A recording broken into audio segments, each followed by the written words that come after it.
What's up, everyone, and welcome into the Buffalo Sports Collective. It is Wednesday, October 18th, 2023. As always, I am PK alongside my co-host Phil. Phil, I have two important things. First, I moved the location of my setup, no longer next to a window, and I'm no longer in a tiny little 2-foot cubby, so I feel more freedom over here. And my second thing here is I have a question for you. I have a question. I guess I should always say I'm PK alongside my co-host Phil. I might have already said that. I don't know. It all blended together. But Phil, my question is, and I proposed it to the fans already, so they already know the question that's coming. Would legs be arms if our toes were fingers? Oh, man. Would legs be arms if our toes were fingers? Yes. That is. I'm getting philosophical right now. Weird. That's what you're getting. I don't know where this is coming from. If you can imagine that, I came up with that as soon as you said hello. Like when we were logging on, you said hello, and I don't know what about your hello made me go, this is the thing I'm going to put on my whiteboard today. That's fair. I don't know. I was thinking like handstands. I was trying to think can we walk on our arms? And I guess people do handstands pretty far. So I mean, it is possible to walk on your arms. I mean, your hands and your arms and legs, I guess, are pretty similar. They do similar-ish things. They bend similar. You don't really have your wrist isn't quite like an ankle bone, but I mean, they still do similar things. I'm trying to just imagine having wrists as feet, I guess. Like do your hands have more mobility than your feet? I mean, I guess so. You can bend your hand. Yeah, I think so. 180 degrees a lot easier than you can bend your feet. So I guess I'm trying to imagine bending my feet now 180 degrees with ease, and that seems weird. I don't like that. I mean, I guess I'll just say I guess because I don't know. Sure. I like I like starting these shows because I could propose these questions and you have no idea what's coming, and half the time I don't know what's coming and I don't know what's going to come out of my mouth beforehand. So if you have any answers to these questions out there, I'm pointing at all of you that are looking at my face right now, or Phil's face. I don't know which side of the screen he's on, one or the other, left or right. I don't know. But you can get in contact with us by following us on Facebook, Instagram, and Threads at Buffalo Sports Collective, and on Twitter at Buffalo Sports Co. You don't forget to subscribe to our channel wherever you listen to podcasts. Check out our website at buffalosportscollective.com and look for the time breakdowns in the description of the show. Phil, all I can say is I'm happy. At least I didn't have to stay up until a quarter to midnight for a loss, because the Bills staggered out of that Giants game with a win, 14-9. I have in the docket here, it was a barf of a game. There's no way to describe it other than they just threw up on themselves on the field and played for 60 minutes, or attempted to play for 60 minutes. I don't know where you want us to take this, so I'm going to let you take the wheel. Let Jesus take the wheel, and let's see if we can get through this without wanting to punch ourselves in the face. Yeah, I guess we'll start negative so we can finish positive. I'll take it. There were some definite positives to the game, but we'll start with the obvious negative. And when we talked last episode, you said Super Bowl hopes diminished greatly. I agree. You said pretty much impossible. I thought maybe they would still have a chance with the defense they have. I thought their defensive front was good. The defense they have is still decent against, high caliber teams. It's going to be tough, sure. But you have the offense that played against a Miami team, a Miami defense that's decent, and put up a perfect game. I thought if they could kind of recapture that magic, and we know the offense can do it because they did it. They had, Josh Allen literally had a perfect game against Miami, and a game that was a huge one for this team. Then they came out and played terrible the next week, and I was kind of just telling you that maybe they could make a fight in playoffs if they make it based on their offense. If their offense can turn it up, look really good, I think their defense is good enough to hang with teams to give their offense a chance.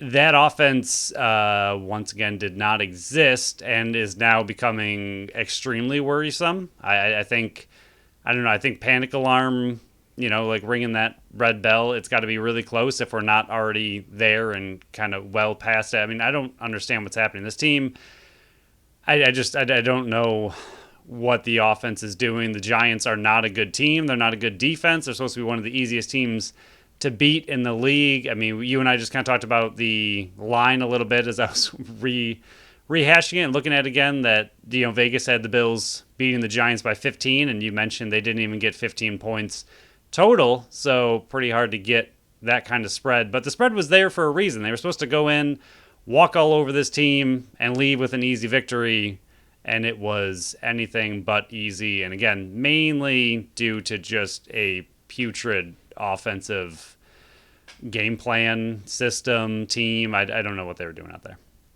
Yeah, I was on with Pat Moran of Talking Buffalo.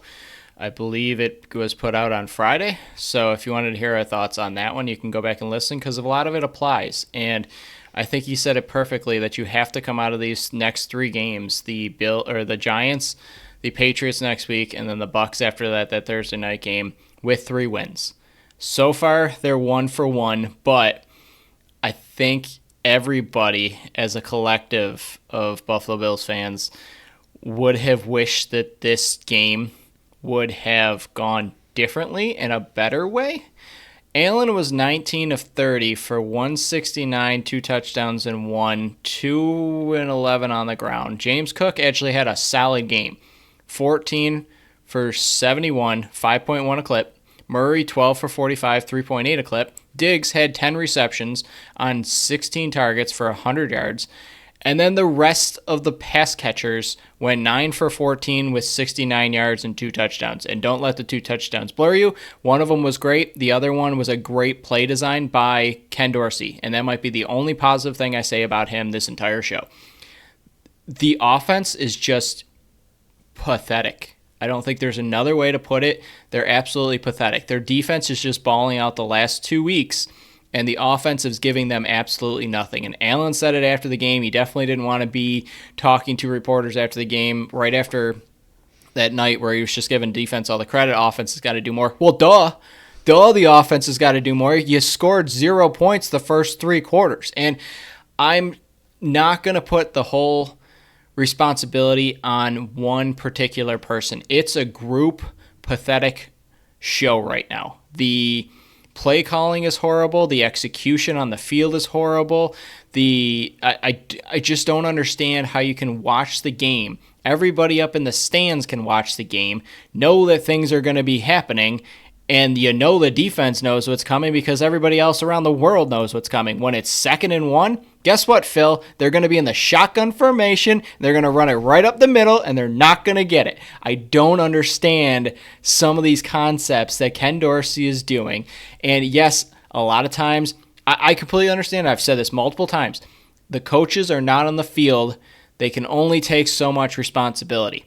But when you're under center and you can run the ball, but you're in shotgun and you can't run the ball, this offense can't get anything going right now. And they were finally getting things going when Josh Allen is under center. And the whole rumor is Josh Allen doesn't like being under center. He likes being the shotgun. Guess what? The shotgun ain't working right now. Get your hands under Mitch Morris's butt. Stay there. Hand off the ball or play action all the time. I understand that they were under center a lot more often this game than they were in the previous 5. But come on. It's working, and you're going away from it.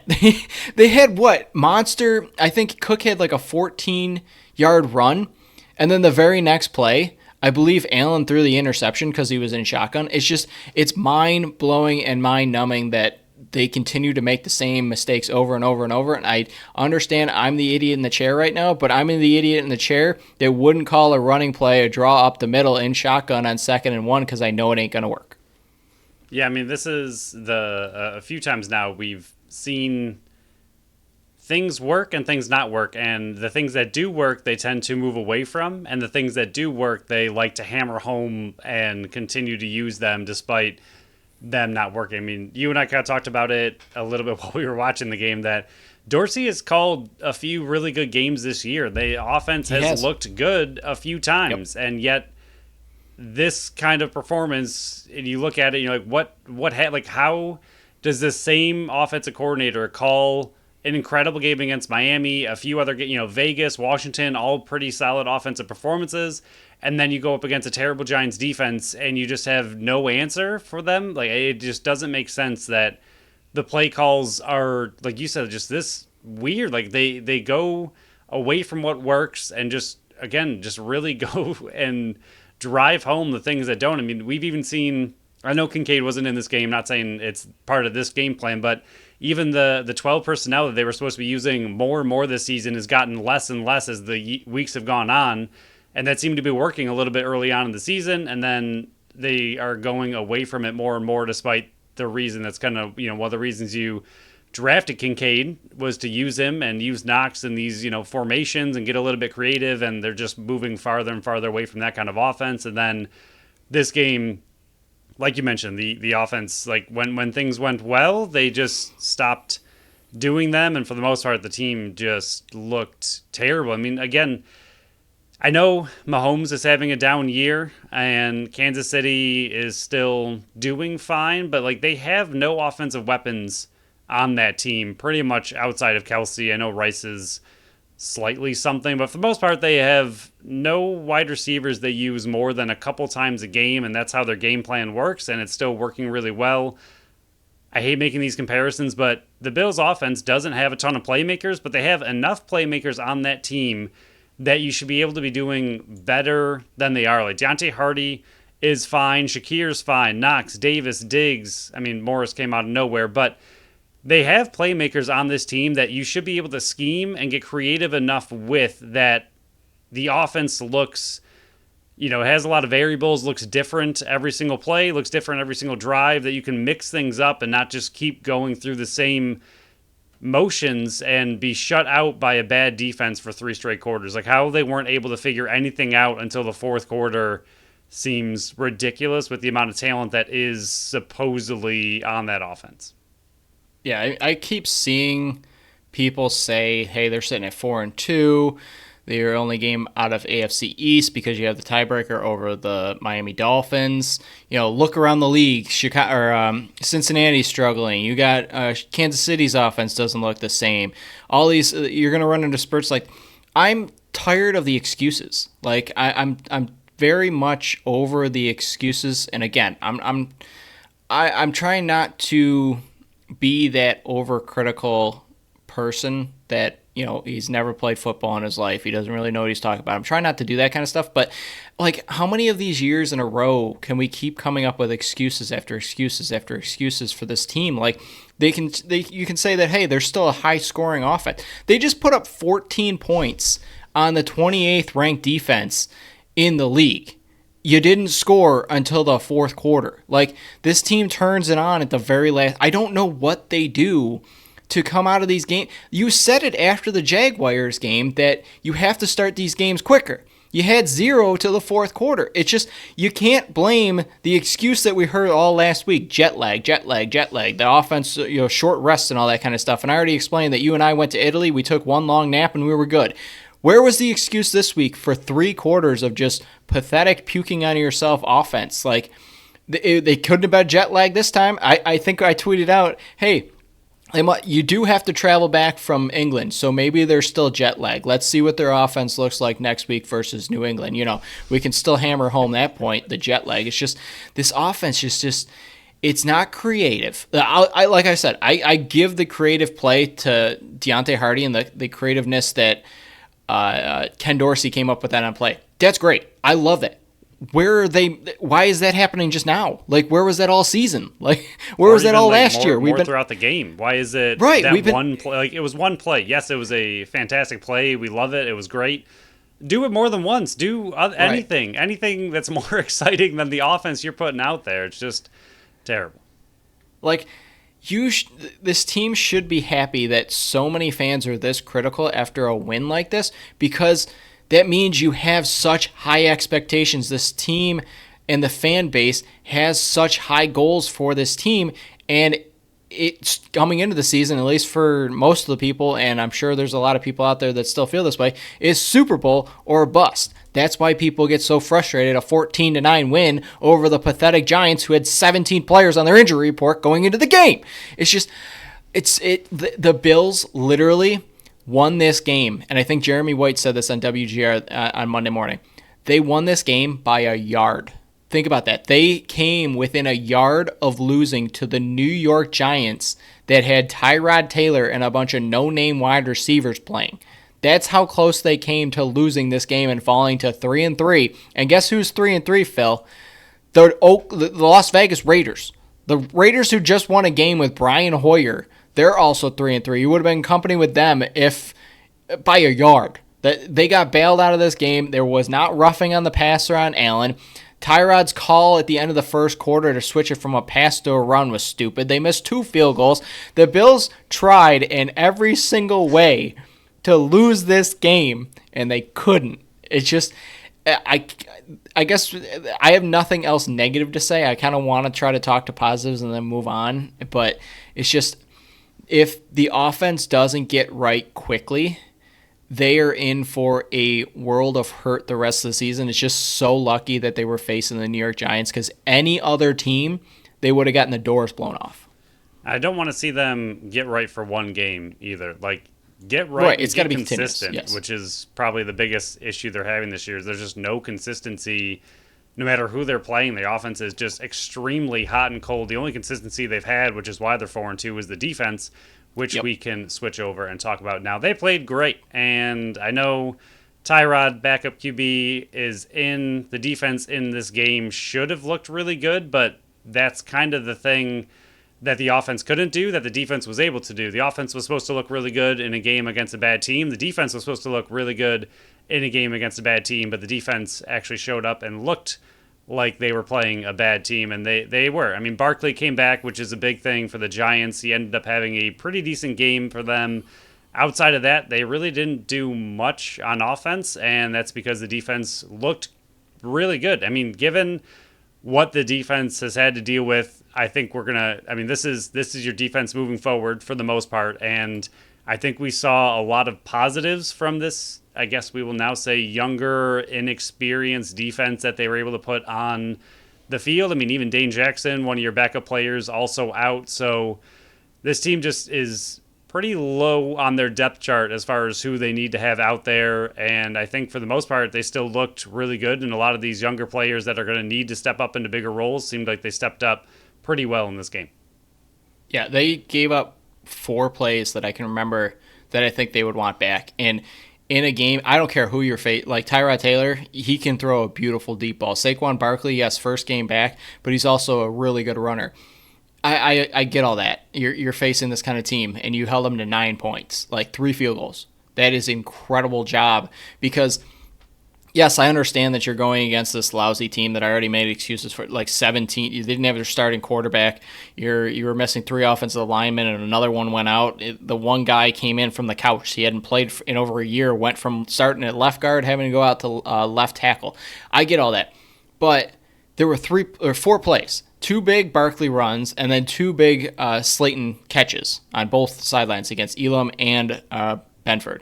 Those are the only plays that I really remember that you would want back. I mean, the team's missing so many stars. You also had players that weren't 100% in Miller, Rousseau, and Poyer.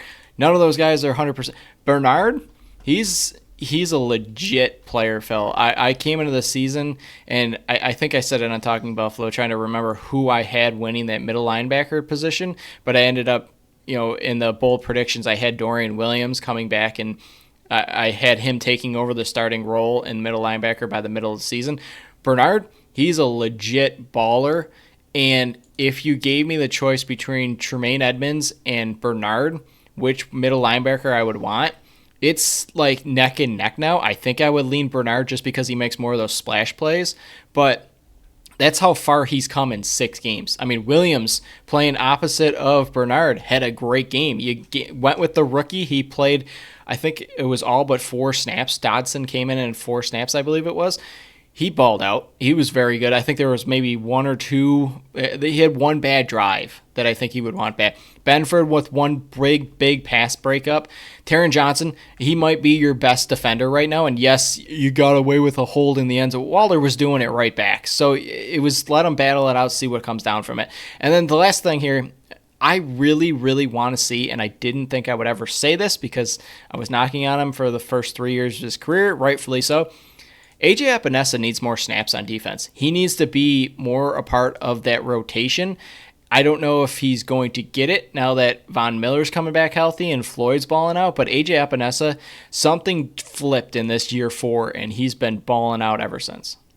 As far as Tremaine and Bernard go, I think I do agree with you. This year, I just wanted to quickly look up the stats for fun. Bernard is looking at 57 total tackles with 2 sacks, 2 fumble recoveries, and 2 interceptions. Tremaine is at 54 total tackles and only 1 fumble recovery. His first ever in his entire career, over 4,000 snaps, and he fell on it on Sunday. And he has 0 sacks, and I don't see in the stats real quick, there's no tackle for loss, but that's another thing that Bernard has been doing a really good job of so far this season, is tackles for loss. In this game alone, he had 3, and he led the Buffalo Bills defense. I do agree with you. Like you said, the splash plays are there, but even just what he's been able to do, I mean, Edmonds' big thing was just being able to tackle really well, and obviously he knew how to set up a defense. He's a good player. I'm not trying to, say that Edmonds is terrible by any means. He's a good player, but Bernard, in the little bit of time that he's had already, I mean, he has more total tackles than Edmonds this year and has more splash plays and sacks and tackles for loss. So I do agree. I would love, I don't know if the Bills got lucky that Bernard turned out this well, or if they knew ahead of time that this is the kind of player they were at least hoping he would turn into. It's hard to say. But for the most part, I think he's done a really good job stepping into that role. And I think the loss of Edmonds has pretty much been covered completely almost by Bernard. And again, Bernard's still a younger player learning how to play. And hopefully we're seeing him kind of just at the beginning of what he will end up being able to do. And he's playing really well. As far as other players, I mean, Elam's the other one that we're kind of keeping a close eye on. I think he played better in this game than he did in previous games. I don't think he looked great. I think he looked like a depth cornerback, which is depressing for a first-round pick. But I think he looked a little bit better in this game. But at the same time, you're going up against a backup QB and one of the worst receiving corps in the entire league. So you should look like an all-star in this game. And he looked okay, which is concerning. I don't know. I think the Bills are going through a lot of injuries, but I think his time with Buffalo is getting very, very limited. Yeah, I said it the other day. I've never thought I would be hoping for Dane Jackson to come back healthy. And that's saying a lot because of everything I said about him last year. Yeah, and with that, I'm going to ask you an interesting question.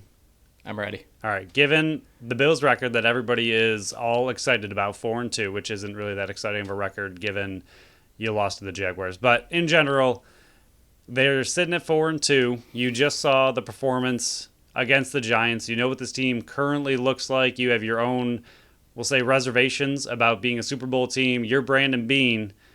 Are you making moves to go all in this year as much as possible, or are you sitting with this team and just kind of playing it out, and if they do great, they do great, and if they don't do great, they don't do great? But are you willing to give up assets to make a big push for this season and try to make some kind of splash trade, whether on the offense or defensive side of the ball, before the trade deadline? I mean, I would love to bring in another cornerback. I'm hesitant to bring anything in on the offensive side because you just did that. You just brought in Kincaid. You just brought in Sherfield. You just brought in Hardy. Last year you brought in Shakir. They don't use them. Like, they're not using those players. Yeah. Or at least Allen doesn't trust the players that are out there. So why would I add more pieces to the offense that aren't going to be used? Why would I use an asset to bring in a player that's not going to be used? So if there was a player on the defensive end or defensive side of the ball, a cornerback, defensive side of the ball. I'm trying, John. I I would look at the cornerback position just because, if Dane Jackson or Benford do go down again, you're stuck with Elam starting again. And I think you're going to have to lean on this defense because your offense just can't shake. If the offense can, get more consistent and be more creative and be this juggernaut that we all think and have seen them be in this season, I think they're set. Like, use Davis how he's supposed to be used. Use Hardy like a gadget role if you want to use him that way. Use Kincaid in the middle of the field and actually throw him deep shots. It's just, and then Knox. Use your hands, man. You got to catch these balls. But if there was a move to be made, I think cornerback's the spot to be using it. You're not replacing Tre'Davious White. You're not replacing Daquan Jones. You're not replacing Matt Milano. So you're just looking to upgrade from the positions or the players that you currently have in those positions. I think that's possible. It's just I'm hesitant on the offensive end because of everything I said. Yeah, I wonder if the biggest thing I could see them doing is shipping Elam off, trying to use his first round draft pedigree to a team that's not going to make playoffs and just get a older, more solidified cornerback, and maybe like Elam plus a draft pick for someone who's already established on a team that's not going anywhere, and just hope that team sees him as someone who can continue to develop and is still young and is a first round draft pick for a reason, and kind of boost that up and get an older solidified cornerback on a team that's not going anywhere, and maybe Elam plus a draft pick and ship him out and get someone a little bit better in that's more of a win now kind of situation. That's really the only thing I could see them doing. It would be nice to me if they added someone on offense, but at the same time, I completely agree with you. They don't use the guys they do have, and if they are using them, they don't use them very well. So I would rather see the talent that they do have, I think, is good enough, and I just think they need to find a way to put it all together and consistently. Yeah, just fingers crossed they don't watch tape and they don't watch Kyer Elam versus the Jags. So, yeah, just show them last year, end of the season, and be like, this is what he could show them the Cincinnati playoff game. Exactly. He played outstanding there. The Miami game played outstanding there. This year didn't happen. You didn't see him at all this year. But, yeah, final 1 o'clock game in a very long time on Sunday versus New England. Must win. I said this was a must win. You did get the win. Again, how are we this angry at a win? It's because you put up 14 points on the Giants when you were favored by 15. Came down to the last play of the game. Literally a yard. Why. I mean, with no time on the clock, that's what it came down to. And please, for the love of everything in this world, I'm a man with high blood pressure. I can't take these type of games, Phil. I need just a blowout, please. Just if you can't blow out the New England Patriots that literally finally scored a touchdown in 3 games last week, I don't know what to tell you. They need to just absolutely destroy New England to put me at ease. I don't know, 35-0 at halftime, and I can breathe easy on a Sunday, please. So we'll move forward to the Buffalo Sabres. Before we dive into the 2 games, a bit of news dropped right before the season kicked off, and we weren't able to talk about it yet. Phil, Owen Power is around to stay for a long, long time. 7 years, $8.35 million a year. Phil, I don't know if you know this. Sabres have 2 of the top 15 highest paid defensemen. Dahlin's number 2. Power comes in at number 15 now.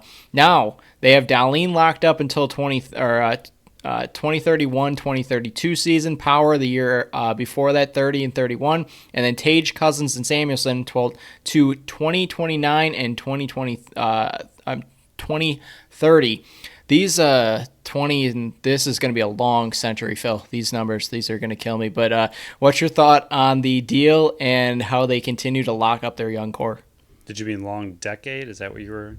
No, long century, until it gets to 21, 30, all those, this. I hate this 20 thing.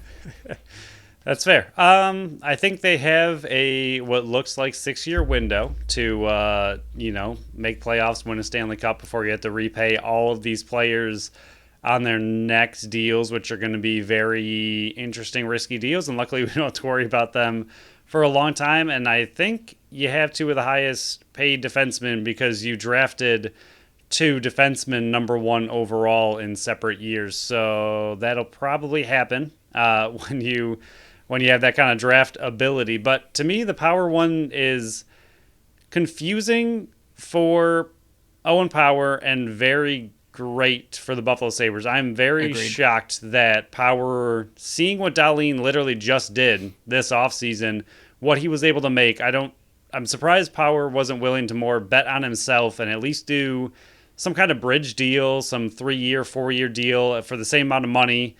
But it's very interesting to me that he was willing to have such a long-term contract. And I mean, it's still a lot of money. Don't get me wrong. I mean, it's still, like you said, he's still a top 15 highest paid defenseman. So it's not like he's getting nothing. He's still one of the highest paid defensemen in the entire league. So it's still a lot of money. But seeing what a very similar situation in Dahlin, again, a number 1 overall draft pick, Power is the same thing, still very young, probably going through pretty similar growing pains that Dahlin did, but now Dahlin is solidified himself as one of the best in the league and looks incredible. I think Power is on that same path for sure and looks already pretty good this year and looked fine last year for a younger player. So just interesting that he wouldn't take a bigger bet on himself. But as far as for the Buffalo Sabres, I think it's incredible that you were able to get that long of a deal for that young of a player who's going to be really, really good for the next 7 years. Yeah, I said it on Talking Buffalo also that it's a steal of a deal for the Buffalo Sabres because currently he's the 15th highest defenseman being paid. But by the end of this contract, he might be in the 30s, the 40s. Same with Dahlin. Like, at the end of their deals, this is going to be a steal, in my opinion. I think I'm the same position as you where I thought this was going to be a bridge deal. It's similar to Dahlin where, hey, you get a bit more money for 3 years, then by the time it comes up, you're going to get paid even more. I think him signing this 7-year deal, it shows how bought in he is that, hey, I could have waited to decide this bridge deal, but I have faith in what this core is, and I want to be locked into this long term and see where this goes, and I believe in this process. And it's still like, I've been a Buffalo Sabres fan my entire life. Like, I've told the story that I was the kid dressed in the hockey gear in my basement emulating Dominik Hasek. I'm still in those years where they lose their star players, where the star players don't. I mean, heck, even Jack Eichel, like that whole situation, Sam Reinhart, all those players that just wanted out the door. I'm still in that mindset. I'm still not in the mindset where all these players are bought in and want to be playing for the Buffalo Sabres. It's weird to me. I can't get fully there, but I love the deal. Like, I'm absolutely in favor of this. I've been in favor of this since they signed Samuelson and Tage Thompson 2 years ago, or 2 off seasons ago, where it was just, hey, sign him now. This is what good teams do. They identify the core of their group, sign him to team-friendly deals so they have more money to play with for the bottom half of their roster moving forward, so you can sign those veteran final pieces to add to a championship team. It's exactly what winning teams do. This is exactly what the Buffalo Sabres did. Just sadly, that didn't start the season how we thought they would. They dropped the opening game. The hype was there. You know, the whole RJ video was unbelievable. The tribute to him, RJ Way, that we're going to be passing every time we go to the Buffalo Bandits games and any Sabres games that we go to. Whole intro was unbelievable. The lead up to the game was unbelievable, and they dropped it 5-1 to the Rangers. Paterka was the only goal scorer. Levi, 26 of 30 saves. Shots were 31-25 in the Sabres. And then Saturday, you know, you had to try to bounce back. You went to New York Islanders. Lost this one 3-2. Greenway and Middlestad with the goals. Levi, 26 of 29 saves. Shots were 29-28 in favor of the Islanders. So, Phil, let's try to build this into like a collective. We can talk about bits and pieces of each game if we want. But like overall in those 2 games, are there any things you want to take from what you learned, what you liked, what you didn't like as a collective? Sure. I think the 2 games were pretty much night and day of the same team. I mean, I think they came out fine. I don't think they really came out uninspired by any means, but the Rangers came out absolutely on fire, playing like every single point mattered, and I think that's really good for a young team to see. I mean, the biggest story of that night was the block shots. It was absolutely ridiculous trying to watch that game, watching every single shot pretty much be blocked. I mean, 23 block shots, 13 in the third, and that just, more than anything, yes, the block shots are impressive, but more than anything, it shows how much the Rangers were willing to sell out for the first game of the year and the first win of the year. I mean, that's just what really, really good teams do, is that they go out there and are willing to do that much damage to themselves on night one. But the big flip of the script in the second game, I mean, the Islanders, they were down 2-0. They didn't give up. It was a big part of who they were last year, was kind of getting down early, but then not giving up and not quitting and trying to fight back in. They did exactly that, tied it up 2-2. Looked really good. Looked like they honestly had the chances to win that game. I think they got a little bit unlucky with how it all went down, but I think they had the chance to beat the Islanders. I think they looked like the better team than the Islanders, and just the way they were able to switch from game 1 to game 2, I thought looked really good. And then Levi, to me, in both games looked fine. I don't think he's looked bad. I think for the most part, he's still making the really big saves that you were asking for the goalies for all of last season, where they just didn't have that goalie that would bail out the defense and make those incredible saves to kind of push the team to a victory. But the offense hasn't really been there to back him up. But for the most part, I thought he's played really good, and a lot of the goals he's already let in are not really his fault. I don't think he's given up too many soft goals, which I think is good to see from him through 2 games.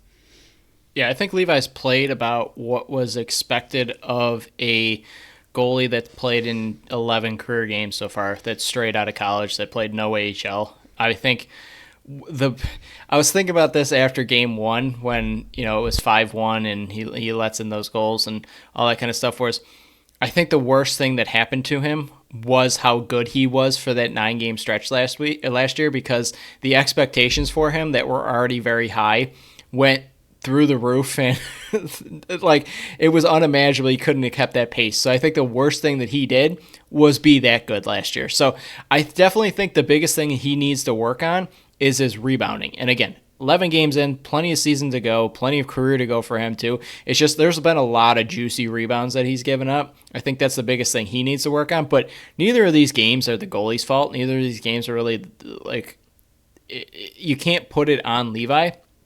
I think a lot of it is still there's too much just skating around looking at the puck and not understanding your surroundings. And it's something that I can't understand. Players reach this level and they're still that way. And I hate using this player as an example, but it's the biggest one that stood out. They were on the penalty kill versus the Rangers. And Peyton Krebs is standing in front of the goalie when the puck's in the corner. He has zero clue, absolutely zero clue, that there's a Rangers player standing right behind him. If that puck pops up to a Ranger, he has no idea that guy's ready for a one-timer to blast it by Levi.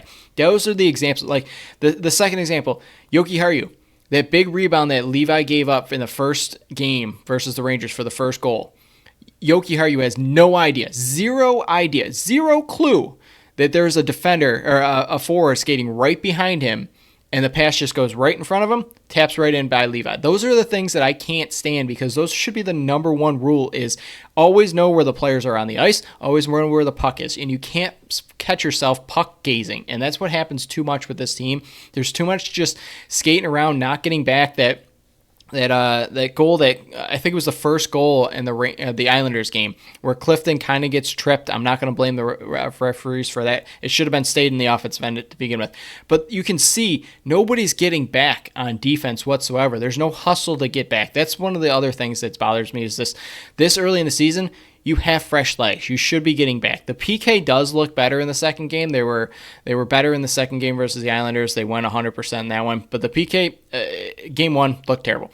With the block shots in game 1, and I know I'm kind of just rattling off all over the place. Everything's just coming to my mind at once. But I think a lot of those block shots, the Rangers were getting too much credit for that, because the Buffalo Sabres just kept doing the same thing over and over and over again. The power play in the first game was just putrid. It was horrible. There was too slow passing. They just were shooting from the same angles, and Rangers were like, okay, they're going to shoot here again. I'll drop and block this shot again.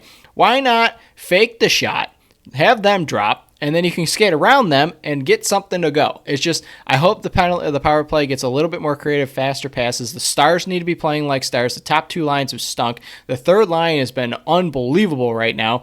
And then it's been too slow of a start in game 1. It was better in game 2, but again, 80 more games to go, a lot to work on. But Phil, I don't think Benson's going anywhere after 9 games. He has been one of their best players. I think Greenway's been their best player. I think Benson's been number 2. Yeah, he's looked really good. I mean, the big thing that we talked about the whole preseason with him, and him even getting this opportunity, was him not looking lost in the NHL. And, again, that was preseason. he looked really good. The rest of the team in preseason kind of looked like they were phoning it in a little bit, but you're still not against other teams' best players in preseason, so it's hard to really get a gauge of how good he was. But in these first 2 games, Benson's looked really good. He has not looked outmatched. He has not looked out of place. For being an 18-year-old, and again, like you mentioned, he looks like an 18-year-old, and it's not really a shot at him, but he's a little guy. He's not a big power 18-year-old forward. He's a smaller forward, but he's playing like one of the more physical players on the entire team. He's getting beat up after plays. He's going into the boards, winning puck battles. He's playing really physical and playing really strong on the puck. I mean, yes, you saw him get knocked down. I think it was the Islanders game where he got kind of trucked over 2 times, but both those times it was after winning the puck, and both of those times ended up leading to a goal. So he's doing everything he needs to, and even though he's not the biggest guy and he still needs to, grow into himself a little bit, but he's still playing like a really big player, and he's still trying to be as physical as he can be, and it's working really well for him. He has not looked out of place at all so far. And then the other player you mentioned, Greenway, I know he was pretty solid last year when they brought him in, and we were hoping that an offseason with Granato would kind of unleash him a little bit more, and my goodness, he looks really, really good through 2 games. He's that big grinder, powerful forward, but at the same time, he's making really good stick skill type moves. I mean, the goal he scored where he was, puck dangling a little bit to get it around, I have no idea. I forgot his name. The Islanders goalie. Shesterkin. There it is. I was say it's a weird one. I knew it and then forgot it. But to get around him and the way he did it, and just to fight off defenders that were draped all over him. That might be Shirokin. What was that? I think Islanders is Igor Shirokin.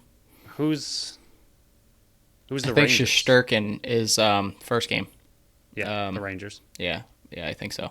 I think I got it backwards. I think sound... Sorokin is the Islanders. I think he's the one that he deked around. They sound very similar. They do, and they're both very good. I don't know why he had to start against like the 2 top goalies in the league. It wasn't fair. That's true. But yeah, Greenway's looked really good, and I've been really impressed with him and Benson. Like you said, that top line, the top players for the Sabres need to get moving. That Rangers game, I don't know if they understood where the net was. They were either, like you mentioned, hitting Rangers players soccer, or just launching it 90 feet wide. Some of the shots they had were atrocious in that first game, where they just were missing everything. They looked just a lot better against the Islanders. I'm not going to say really, really good, but they looked better. But like you mentioned, the top forwards, top 2 lines need to get moving. Yeah, game 1, they had a lot of Alexei Zhitniks on the ice, if you remember him, number 44 defenseman who had a killer slap shot, but never hit the net. And then like Greenway, finally healthy. That also helps a bit. His shoulder's finally healed. But Phil, they got 3 games that we're going to be talking about on the next show. Again, we're recording on Monday night, so we don't have the Tuesday game. They also play on Thursday, and then they got a Saturday game as well. So we'll talk about all those as they are playing on the following Monday night on our next show. Phil, we'll move forward to the Buffalo Blitz. Well, actually, it's not Buffalo Blitz. It's Fantasy Blitz. Again, we're recording on Monday night, so I don't have my player from last week, Dak Prescott. Hopefully he's going to be in the top 10 this week. I have no idea. I'll update you on the next week. And then you had Jordan Addison, who was ranked 26 going in. He finished 27th. So fresh start. We both look like we're winning as long as Herbert and Allen don't go absolutely bananas on me. We both survive guillotine as long as Allen doesn't, go out on the first drive. And Phil, who is your Week 7 Fantasy Blitz player? I'm going to a little bit of a homer pick for me. Not the Bills, but for you and me. He's a player on both of our teams in separate leagues. I'm going with Saquon Barkley. In his first game back, we just witnessed what he was able to do. He had 23 rushing attempts in his first game back from an ankle injury, which seems insane. I was thought and kind of assumed they would ease him in a little bit. They did not. They just kind of used him a ton, but he ended up with 93 rushing yards, 4 catches on, I think it was, 4 catches on for 5 yards, so his catches didn't really do anything, but again, 23 rushing attempts and 4 catches, so 27 times he was part of this offensive attack. I think Daniel Jones could be back next week. It looks like it's possibly still up in the air, so there's a chance he's back against Washington, who are giving up an average of 129 rushing yards per game, and they have given up 4 rushing touchdowns on the year. Barkley is going to be a major part of this offense. It doesn't look like he came out of this game injured at all. He looked okay at the end of the game. He looked obviously fresh because he's been injured, but he also looked explosive. So it didn't look like he was, like tending to the ankle at all. It looked like he was just 100% good to go. I mean, he rattled off a few massive runs against the Bills and looked fast. He looked powerful, and he looked just good. So he currently is ranked very, very low because he hasn't played much this year, but I think he's going to have a good game against Washington now that he's back. I think the Giants will continue to lean on him like a ridiculous workhorse back because he's pretty much their entire offense. All he needs is the offensive line to just get a tad bit healthy because a lot of those plays he had no chance. Yeah, they'll have to scheme him a little bit more. Yeah, a little bit. Dable doesn't give a blank if you're hurt or not. He said 3 games off, you're giving you everything. So I went with Jalen Waddle. A little bit of a pick here, too, because he missed a game, and the other game he was fully coming back from the concussion. He's currently ranked 40th, but plays on one of the best, and I'm going to just say it, they are the best offensive team in the league right now. 2 weeks ago, 5 for 10, 35 yards and a touchdown. This last week, 7 for 9, 51 yards and a touchdown. They're taking on Philly, Phil. So, like that, Philly, Phil. Philly's going through some injuries themselves. Hill is making it easy for all the other wide receivers. It could be an absolute slugfest, and I want any kind of pieces I can get from the Miami Dolphins right now, and that includes Jalen Waddle. They're going to score a ton of points. Nobody can seem to stop them except for the Buffalo Bills, and one of these times it's got to be Jalen Waddle's turn over Tyreek Hill's. You can share a little bit, Hill. It's not fair how much receiving work you're getting and leaving Waddle with just the scraps. I know the scraps are still really, really good. It's like a family of 12. They bought for a family of 15, and he's still eating well, but he's not getting enough. So just give Waddle a little bit more. That's all I'm asking. Phil, let's hope that we survive this Monday night because the game's starting in like 5 minutes, and I'm already butt clenching a little bit and not happy about it. So we'll move on to our final segment here. Before we get into the main segment of our Buffalo Bandits talk, they signed another player, Phil. Alex Q, if that name sounds familiar, it's because Andrew Q also plays in the league. He signed for a one-year deal. He's 6'4", 215, 24 years old. Like I said, brother of Andrew Q. He spent last year with the camp with Georgia, 2 years at Weber International University, 61 goals, 71 assists, 17 assists, 78 points in 25 games, 21 goals in 2021, 40 in 2022. I think it's just another big body to camp. Again, roster space is very tight and limited, but he's a big, big body, and he has a little bit of experience being in Georgia's camp last year. Yeah, when we first signed him, I thought it was Andrew, and I was very confused. A lot of people did. I mean, again, both A's. It's the whole Orleman situation all over again with multiples of them. But yeah, so I thought it was Andrew at first. Quickly realized it was not, and it was Alex, and I was like, okay, who is this? But I mean, overall, like you said, likely a camp body, but a big camp body, a younger player, 61, 17 and 78 in 25 is really good. So he's definitely got some talent. Like you mentioned, he has a little bit of NLL experience being in Georgia's camp last year. So overall, probably just a camp body, but I mean, anything kind of happen, and I think it's good to see not just camp bodies, but the Bandits trying to look at as many players as possible, given how many injuries they had on the offensive side last year. So I think getting these guys into camp, kind of getting them familiar with this system, if anything happens during the year and these players aren't signed by other teams, maybe you can sign them to a contract if you have some of these players going on, IR, or if anyone, hopefully this does not happen, I'll knock on wood in a second, but if anyone goes out for the entire year and these players are just kind of sitting there in free agency, having them in camp, understanding your offensive system a little bit, and just getting a really close look at some of these guys like Alex Q could just give them a leg up if they absolutely need someone. And there's a chance any of these players could make a big enough impact to make the team. I mean, it's a far shot, long shot, but it is very possible.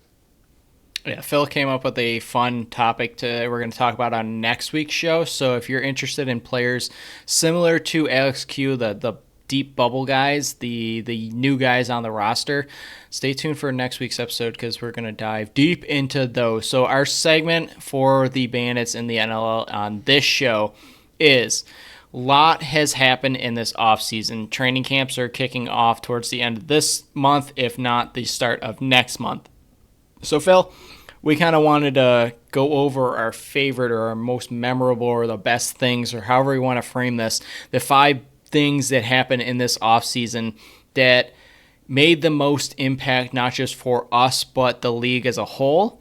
I'm going to let you kick off number 1 here.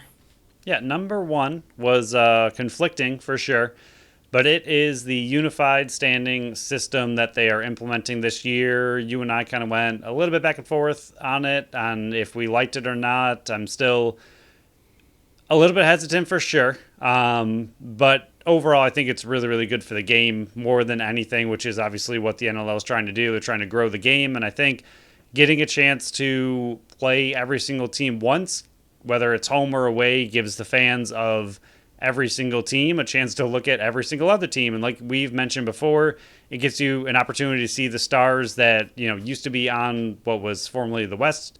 The Bandits will now get a good look at a lot of the players out west who are just stars of the entire NLL, but teams that we don't really know as much about or don't care as much about because they're out west and they don't really matter until playoffs for the most part, unless the Bandits are directly playing them. But now with them playing every single team at least once, you get a chance to see everybody all the time. So that's a really interesting thing that the NLL was able to do. And then just the way the battle for playoffs is going to be literally season long. There is no East or West. There's no, the West is doing really poorly like we've seen in the past where half of their league is just right around 500, and you're looking at the East where the top 3 are doing really well, and just kind of looking over at the West like, okay, that, side of things looks a little bit easier to be on. But this now with the unified standings, everybody is fighting against everybody, and it's going to be a really interesting season-long grind that's going to be tough for a lot of these teams that aren't used to it. Yeah, I've said my piece about this. There's not much more I can add to it from what you said. I'm just excited to have the rest of the fan base of the NLL learn more about the skill around the entire league. And the only thing I'm upset about is how much more work this is going to make for us. I don't like work. That's why I'm here. I didn't do well in school. I don't like work. And I'm going to do it for all of you out there. So you're welcome. I accept Venmo and checks and cold hard cash. So, yeah, send it my way. Number 2, and this one broke on Monday. There's been rumors, and it's been building up to this, but it's been officially official on Monday. Lacrosse is back in the Olympics for the first time in a very long time. It will be part of the 2028 games in LA. It will be 6s. This will be the 6th time it's part of the Olympics. And like I said, first time since 1948. But in 1948, they were not playing for medals. You have to go back to 1908 for the last time it was a medal event. It's going to be 6s, 30-second shot clock. It's going to be played outdoors. 6s are a bit different than the PLL and the NLL. It is all about, there's no positions. It's constantly running. All 6 players out there are going to be runners or a goalie. It's nonstop action. I think the bigger thing, it's less about like the 6s and less about the players that are going to be playing in this. Again, it's 5 years from now, so you're going to be thinking, oh, Matt Vince can be playing this. Matt Vince is going to be like 47, and I don't think he could play. There's a very good possibility that they could phone him for this. It's just, you got to think about it in that frame of mind where this isn't happening next year. This is 5 years from now, so there's going to be players that are going to be playing in 6s that are still in college. They might still be in high school right now, so it's later down the road. It's less about all that. It's more about getting this sport that we love, that we want to see continue to grow. Again, this is what I was saying all last year when it was getting on ESPN+. You're getting this sport and these players in front of people that typically wouldn't see this sport. They're going to fall in love with it. I think I saw there's 90 countries that play lacrosse around the world now. You're going to see more people. It's not just about it continues like building off of that. You're getting this into homes that people wouldn't see this, but also if people grow attached to this and kids want to play this sport, you're going to see more money invested in the sport. You're going to see, more sponsorships for this. You're going to see more clinics for this. You're going to see just so much more attention to the sport, and more eyes on it. It's going to help grow the sport. It's going to help the NLL. It's going to help the PLL. It's going to help all the smaller leagues, the summer leagues, the box leagues, all those kind of things, just because it's back in the Olympics. The Olympics is like the biggest thing for sports, and because it only happens once every 4 years, getting lacrosse back in this is monumental. Like, we were going back and forth whether this should be number one just because how big it is, but because it's 5 years from now, we put it at number two. But I can't understate just how important it is for this as a whole to have this back in the Olympics for the first time as a medaled event in 115 years. Yeah, like you said, I think the interesting thing thinking about it for the now, like right now in 2023, is that even some of these players like Dane, who are getting, currently they're fine. Currently they he's absolutely in his prime. He's around 30 years old, yep. Looking great. But again, like you said, that's 5 years from now. So I think who's going to make the teams and everything and make it up is, when you're thinking about it from an NLL standpoint of just who from this league might make it, then it's very hard to even really try to project or even come close to projecting. I mean, players like Jeff Teat, most likely he's still crazy young. He's going to be really good. He'll likely be in it. But again, 5 years from now, anything can happen. So I think it's weird to think about trying to kind of link the two together between the now and the then. But more than anything, it's just really, really exciting for the sport. And like you said, it'll grow the sport likely quite a bit. So very exciting for lacrosse. Number 3, Phil, is all you. Yeah, number 3 is pretty massive. I don't know if it's, I think it's arguably evenly massive for the Buffalo Bandits as it is for the entire NLL, and that is Matt Vince coming back for 2 more years. Josh Burns said it best when he said it, that, the entire league is probably saddened by this news. I would likely agree that, with that sentiment. Vince has been just absolutely dynamite for the Buffalo Bandits, and they finally got the championship he was looking for. And I think in the offseason there were a lot of uneasy feelings about whether he would return or not. Again, he came to Buffalo. I mean, players always do this, but you could tell that he was determined to try to get a championship for this Buffalo Bandits team. It's been way too long. He officially completed his goal of getting this team a championship. He was a massive part of that championship run and that entire season just to get first place overall.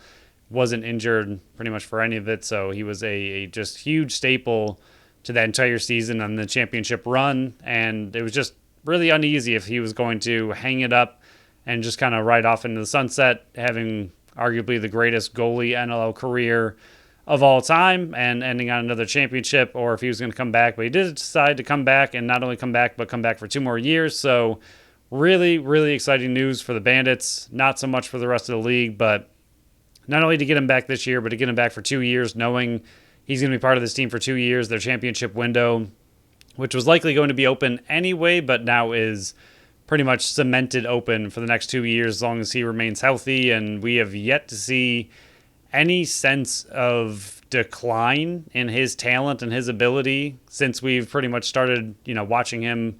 When he originally came on the Bandits was 2018. He's been with the Bandits. So since then, I don't really think his talent has gone down at all, which seems insane for him to hold the high standards that he has. But I don't really think we've seen a dip. And until we do, I think he's just going to remain one of the best, if not the best goalie in the entire league, and a huge part of this Buffalo Bandits team. Number 4 for the biggest things that happen in the sport, the NLL, the Bandits this offseason, is something that happened out west, and now because of the unified standings, which was our number 1, this definitely affects the Buffalo Bandits. Kurt Malowski goes from Calgary to Vancouver, takes over as head coach and GM. I think we both went into the offseason. We noticed the UFAs. We noticed the RFAs. We were like, okay, there's not a ton of big names out there. There's a few. I mean, you think about Georgia. There was a couple of big names players on Georgia. Shane Jackson. Stephen Keogh was out there. You had Kevin Crowley was out there. There were a few bigger names out there, but a lot of it was just like, I can see these guys going back. Kurt Malowski was like, hold my drink. I'm going to shake up this league. And I think it was the biggest shakeup in this offseason was him leaving Calgary and going to Vancouver, not just because of what it did to the two franchises. It's what it did to the whole league because all these players were like, I might want to go play for the Warriors now. Matt Beers goes there. Kevin Crowley goes there. Ryan Dilks goes there. John Lintz, Jackson Subak, Adrian Solomon. They drafted and signed Owen Grant from 2022, Brandon Lady from 2023, Connor O'Toole from this year. This team is made up of young guns and veteran pieces. Kurt Malowski does not go there and just go, hey, we're going to retool and rebuild and slowly get back onto the ground. No, he's like, okay, we're going to win now and for the future. He shook up this league just by simply going, I don't know I think Calgary is a bit north of Vancouver. I'm going to guess by that. I'm just going to go a little bit south to Vancouver, shake up this whole league because this offseason's been a little bit too boring for me. And the players were like, yeah, I want to go play for him, and went and just shook up this whole league. It went from what you and I thought was going to be a nice, relaxing, like, hey, he re-signed here, hey, he re-signed here, to, oh, Jesus, this whole league is completely different now. And then the whole league was like, yeah, you have no idea what's going to be coming, and then the unified standings. But Kurt Malowski was the first one to start it. He was like, okay, here's my drink. And then the whole league was like, here's a whole liter of soda that we're going to dump on you. For the record, Calgary is northeast of Vancouver. Nailed it. If you take, I'm not even going to attempt to understand Canadian roads, but if you take the BC 1 West, it's going to take you about 10 hours and 37 minutes via car. But if you go through the Crow's Nest Highway, BC 3 West, it's going to take you closer to 14 hours. So. Yeah, but there's a lot of traffic. You haven't factored that in. Those BCs are known to have a lot of traffic. I have no idea. I've never personally, been that far west. I wouldn't want to take the Crow's Nest Highway. We're going to stay more north and avoid the Crow's Nest. Vancouver is a little bit above Seattle. It's up in that corner of the United States, I guess. It's just above Washington. Calgary. All I heard was that was correct. Yeah, Calgary is more middle-ish, but still not very middle. But yeah, so he went south by a smidgen and then way west. I was right. That's all I heard. Yeah, you were right. Nice job. But agreed. I think the bigger thing with this is exactly what you mentioned hidden in there, is that with the unified standings, this is a big deal to the Bandits as well.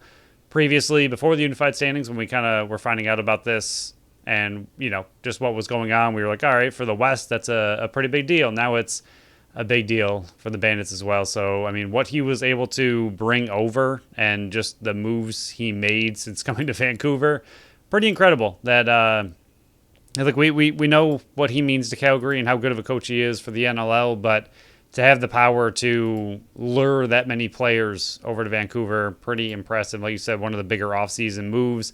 And offseason moves once he got to Vancouver, there's the continuation of moves that flowed after he was named head coach there.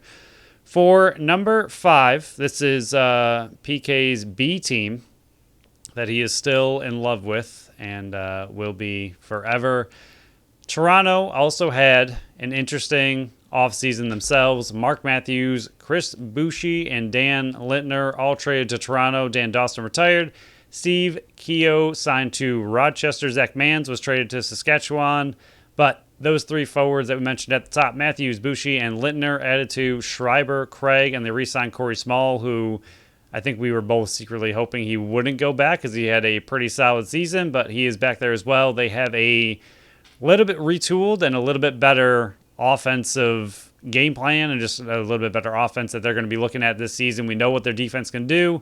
We know what Nick Rose can do. They are very, very solid on the back end. Their offense has been much better in recent years, but still obviously not able to get past the Buffalo Bandits. And I think these kind of moves are the moves that a team that knows they're in the championship window, but knows they need to make moves in order to get past a team that has shut them down in the East year after year after year. I think they finally made time will tell if it was the correct moves, but I think they made big moves to finally make a really big push to try to get past the Bandits again. no longer in the East, so the unified standings kind of takes away that Bandits Toronto East Division battle, but we will see it throughout the season, and it'll still be really interesting. And now, I mean, the hatred between the two teams, whether in the East or unified, it will still be there, and it's going to be some big games against them 2 this year, and not 3 like it has been for the last couple of years. Yeah, we'll pick our standings and the playoffs and all that kind of stuff later in November. But I'll just say like this, as somebody that covers the Bandits and is a fan of the Bandits and all that kind of stuff, I'm happy personally. I'm happy with the 1 through 8 standings, because that means that it's a chance that you see Toronto and Buffalo in the finals. And I thought they were scary last year, Phil. They added Matthews, Bushi, and Lintner. I'm terrified. But at the same That's time, all. the I'm just Bandits blew them out. Oh, they're yeah. I understand that. It's just like Toronto was like, we see what you did. We're gonna raise you and see if we can go all in and take it from you. But yeah, these were the top 5 things that we came up with that we thought were the biggest changes or the most impactful from this NLL offseason. So with that, Phil, shutting it down.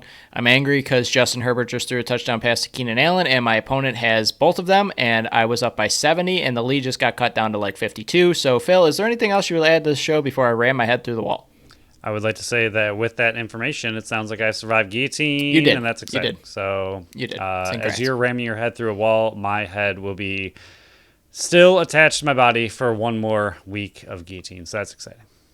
Yeah, mine too, but I'd rather win this league. But yeah, on our next show, we'll talk about the Sabres game. We'll talk about hopefully another win, hopefully a convincing win for the Buffalo Bandits, or Buffalo Bills, and then you'll definitely want to stay tuned for the Buffalo Bandits topic that we have in store for you next week. So thank you all for listening to another episode of the Buffalo Sports Collective. Follow us on Facebook, Instagram, and Threads at Buffalo Sports Collective, and on X at Buffalo Sports Collective, Buffalo Sports Co.